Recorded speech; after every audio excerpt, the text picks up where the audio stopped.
Have you ever wondered why the rich keep getting richer and the poor stay poor? Let's dive into the concept of the wealth gap. The wealth gap, often referred to as income inequality, is the unequal distribution of assets within a population. It's a prominent issue in our society that has been growing over the past few decades. One of the key factors contributing to this issue is education. Education can be a ladder to higher income levels, but not everyone has access to the same quality of education. Those in wealthier families can afford better education, creating a cycle where the rich get richer. On the other hand, those from poorer families often struggle to get the same level of education, which can limit their earning potential. Inheritance also plays a significant role. Wealthier families have assets to pass down to their children, which can significantly boost their financial standing. This is a luxury that many in the lower income brackets simply do not have. The economy itself can also contribute to the wealth gap. Economic policies and structures can favor the rich, enabling them to accumulate wealth at a much faster pace.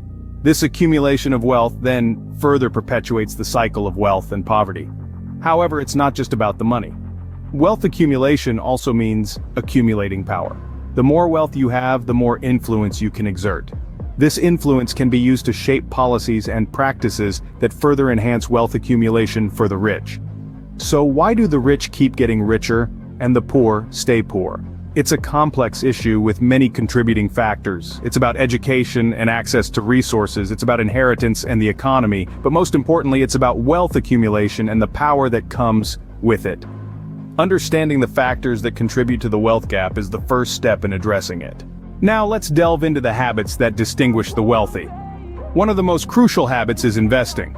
The rich don't just work for money, they make their money work for them. Investing is more than just buying stocks or properties. It's a mindset, a way of thinking that involves assessing risks, understanding markets, and making informed decisions. The wealthy understand that investing is a long-term game, where patience often brings substantial rewards. Next, we have continuous learning. The wealthy never stop learning. They understand that knowledge is power, and the more they know, the better decisions they can make. This is not only about formal education, but also about self-education. They read books, attend seminars, and surround themselves with experts in various fields. Networking is another habit that sets the wealthy apart. They know the value of relationships and understand that success is rarely a solo effort. The wealthy build strong networks, creating connections with people who can provide them with opportunities, advice, and support. They understand that their network is their net worth. Lastly, maintaining a positive mindset is key. Wealthy individuals are optimists. They see opportunities where others see obstacles. They understand that failure is a part of the journey, and instead of being deterred by it, they learn from it. They're resilient, adaptable, and always on the lookout for the next opportunity. But it's important to note that these habits are not exclusive to the wealthy. Anyone can adopt these habits. It's about discipline, persistence, and the willingness to step out of your comfort zone. It's about making informed decisions, never stopping learning, cultivating valuable relationships, and maintaining a positive mindset. So why are these habits more common among the wealthy? It's not because they're inherently smarter or better. It's because they've understood that these habits, when practiced consistently, can lead to wealth accumulation and financial stability. They've realized that wealth is not just about having money, it's about having financial freedom, the ability to live life on your own terms. These habits, while not exclusive to the rich, are more commonly practiced among them, contributing to their financial success. On the other hand, we have the habits and challenges of the less fortunate. To truly understand poverty, we must first acknowledge the harsh cycle it often initiates.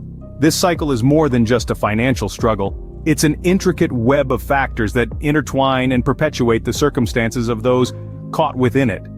A significant part of this cycle is the lack of access to quality education. Education is the key that unlocks potential, the tool that equips us with the skills to navigate life's challenges. But for those in poverty, this key is often out of reach. Schools in underprivileged areas frequently lack the resources needed to provide a comprehensive education, leaving students unprepared for higher education or the job market. This leads us to the second factor: poor financial literacy. Without a solid grounding in financial education, it's difficult to make prudent decisions about money. This might mean not knowing how to budget effectively or not understanding the long-term implications of high-interest loans. It's like trying to navigate through a maze in the dark.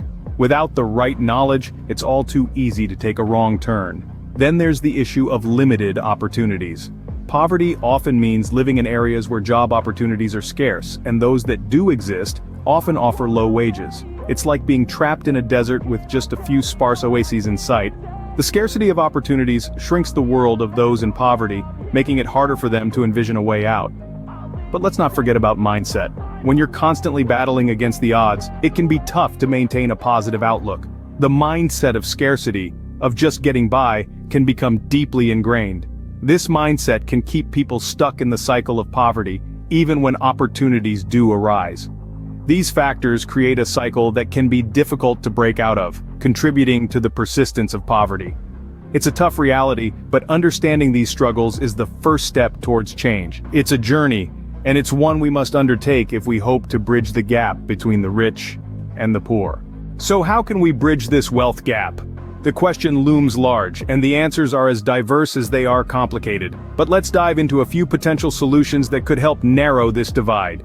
Firstly, improving access to quality education is paramount. Education is often considered the great equalizer, and rightly so. It equips individuals with the knowledge and skills necessary to secure better-paying jobs and break the cycle of poverty. Yet the reality is that many individuals from lower-income families struggle to access this vital resource. By addressing this, we can help level the playing field, ensuring that everyone has a fair shot at success regardless of their background. Next, we need to encourage financial literacy. Understanding how money works, how to save, invest, and manage debts is a crucial skill that is often overlooked in traditional education systems. By teaching these skills early on, we can equip individuals with the tools they need to navigate the financial landscape and make informed decisions about their money. Lastly, promoting equal opportunities is essential. This means ensuring that everyone, regardless of their socioeconomic status, has an equal chance to succeed. This could involve implementing policies that promote diversity and inclusion in the workplace, or taking steps to eliminate systemic biases that often hinder individuals from lower-income backgrounds. But it's not just about systemic changes. On a personal level, we need to reflect on our own habits and mindsets towards wealth and poverty. Do we perpetuate harmful stereotypes about the poor? Do we equate wealth with success or happiness? By challenging these notions, we can help shift the narrative and foster a more inclusive and equitable society. While it's a complex issue with no easy solution, understanding the factors at play is a crucial step towards bridging the wealth gap. So let's keep the conversation going, and together, we can make strides towards a more equitable world. In conclusion, the wealth gap is a complex issue driven by a multitude of factors. It's a dance choreographed by habits of the affluent, the hardship of the underprivileged, and the potential bridges that could narrow the chasm. The wealthy tend to cultivate certain behaviors that bolster their fortunes, while those in poverty often grapple with systemic hurdles. Yet, there are promising solutions that could help level the playing field. Remember, your financial future isn't just determined by the money in your bank account today, but by your habits, opportunities, and mindset towards wealth.